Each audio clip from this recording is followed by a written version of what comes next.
Morning YouTube, Mochismo Eugene. Another video from Exit Strategy. Saturday morning, 10:36 upstate New York time. And I've been up about an hour. And I was going to make a video titled something else.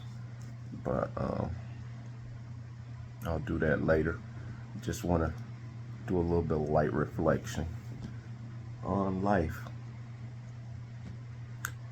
You know, I can remember Saturday mornings waking up and sleeping in with that significant person in your life. You know, I have my twins here. They're here home with me now, so that's the world to me. But you know, if you endeavor to have a relationship, those Saturdays or weekends you sleep in, and you sleep in and do nothing. Well, still got my girl here. She's pretty. She's pretty loyal. Guess I just want to encompass something here when I talk to you guys. I'm beginning to see life, and don't take this the wrong way, guys. This is not a depressive thing. This is not a depression thing. This is not poor me. Just allow me to be very transparent and honest with you here. And I think this comes from a perspective of biblical insight, to which I have a ton of growing up. And so I know scripture as it applies to life to a strong degree. I understand it for what it is. You know, whether I'm embracing it wholeheartedly in my lifestyle, that, you know, remains for us to see throughout our life. But the point is, I'm beginning to see life as Ecclesiastes. I think it was the Song of Solomon, or Solomon was speaking when he was talking about, I've seen everything, I've done everything, and I've come to one conclusion: that life is just like a vapor. The things in life are meaningless. And I guess I understand a lot of what he meant for myself. In those times, he meant what he meant for himself. But living life in the way that I have, I've observed and experienced relationships as it regards friends, intimate partners, co-workers, and just people out in general in society, on the highways and byways. And I see life through the lens of very cloudy, very dirty. It's a very dirty window right now in the world. And there's nothing really that good left in the world. That's why when I get a chance and I go out in nature, man, I don't tend to, you know, I'm out and about in the wilderness and there's nobody, nothing but nature. However, when I'm on the trail, the bike trails, I do come in contact with other people, but that's like in passing. And sometimes that's more than I would rather have. I would rather go off road trailing and just get lost in the thick of the woods. That's the serenity and peace that I'm finding out, that I feel more at one with my life. I feel more at one with my purpose in life. And it may seem and sound like a selfish agenda, but it's kind of like a rebooting and a recharge. And thank God that some of us can do that, because when we recharge and reboot, we're able to handle and contend and apply our lives to society and contribute.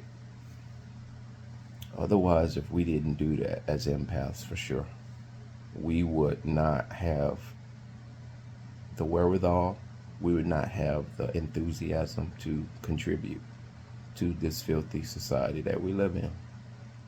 If we don't change the way things are being done in life by our own demonstration of our lives, then we're truly doomed. We don't have a lot of time. You know, I look at YouTube, but from time to time commercials pop up, different things. So I'm very attuned to what's going on in society. And what I'm seeing is, and it doesn't fascinate me anymore like it did when I was younger. And you know, all the bells and whistles and all the stuff that they do in commercials to draw you and lure you in. I can see it on the surface of what it is. And I find out society is running out of ideas. Even commercials are so simple-minded. Telephone commercials, any kind of sales commercials that try to entice you towards the product. A lot of them are so, I'm going to say, twisted in their subtleness. And it's not even subtle. They're twisted in different ways to which they're trying to make normal or abnormal the new norm.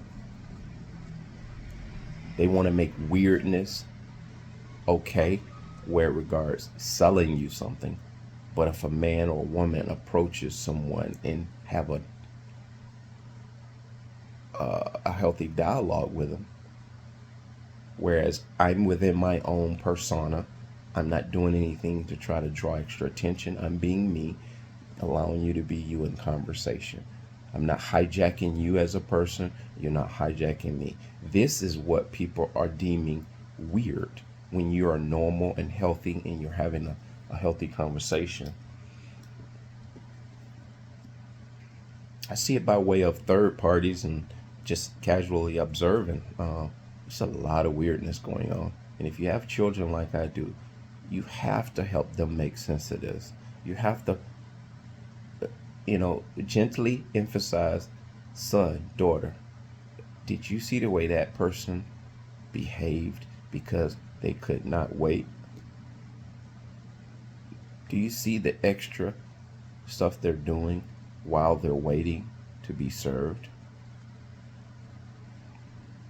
Do you see the overt attention that that person is trying to garner in this group of 100 people? And on one instance, it depends on who's doing the despicable thing. It's okay. And I emphasize the word depending on who's doing the despicable thing or the weird thing. This society has placated. It's not what you do, it's who's doing what. And empaths, we already know. You see where I'm going with this? We don't have to fit into that. We don't even really care whether we're deemed weird. We don't even care whether people look at us in a weird way and say, you know, this person is different. They act really, something's off about them. Because you know and I know now that we're awakened, we definitely see something that's off by way of narcissist. We're able to detect it. And so they've always deemed, because they always shift, they always project your goodness towards them, and they project their evil towards you. That's how that works. And so don't be put off. Don't be put off because people are weird in their own way. I don't want to say to each his own, but your weirdness, be okay with your weirdness. Be okay with who you are as a person. Because I know you are as an empath, an awakened empath.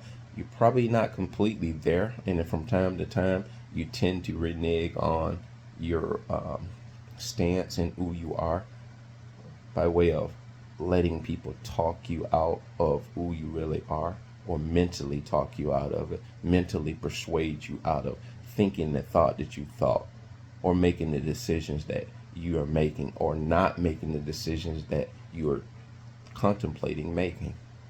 Hope I'm not confusing anyone, but this is how the process of an empath works.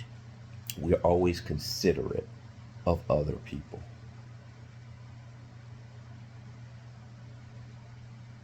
Don't not be considerate of other people, because it's in our DNA to be considerate. But in how you're being considerate, be mindful of who you're considering, and consider whether that person with a strong narcissistic trait, you may not even be able to determine emphatically, unequivocally, that they are narcissists. That's okay. You don't have to. We're not here to be Inspector Clouseau. We're not here to try to just rid the world of narcissists, but we are here to be a voice to combat the evil that exists in this world. God has given us that mission to expose. To expose. He'll do the eliminating. You water the flowers. That's what you do. You water the flowers, and He will increase the growth.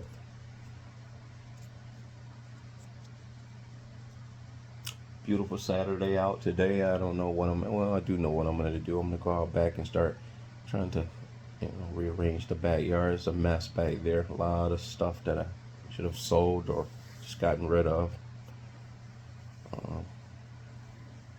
But that's the simple things in life that I actually like to do. I like to weld. I just haven't had a chance to take time to do that. I'll be heading back to work next week. You're clawing me, baby. She's clawing me. I don't know why. Just because I'm rubbing her back must feel good. I always thought this was a dog cat. She has the behaviors of a dog.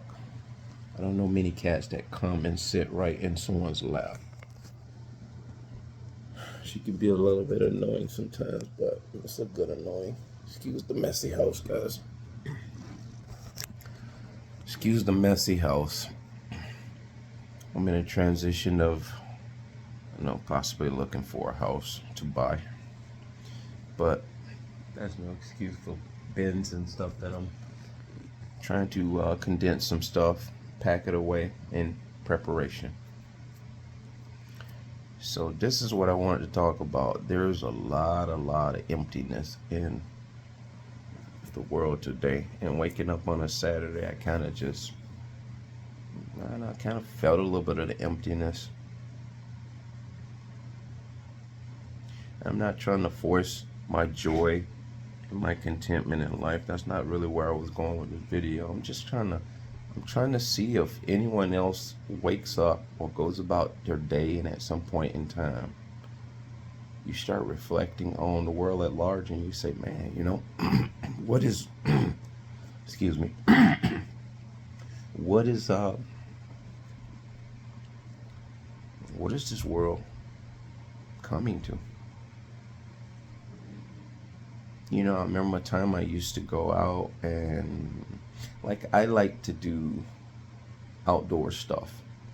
Sometimes when you go to the barn fest, swap meets and different things like that, where they're selling stuff outside and they have stands set up.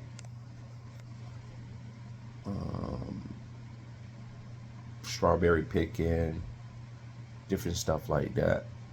Those are the things that I do like to do. I used to go to the beach and let the kids hang out in the water, but now the beaches are so dirty now. The water's so dirty. And you never know when somebody starts shooting. Always shots fired. And now the big thing is just shooting up in the air. And once that happens, it shuts down the whole situation. That whole event gets shut down. People stampeding each other, running over each other, injuring one another. What a barbaric society.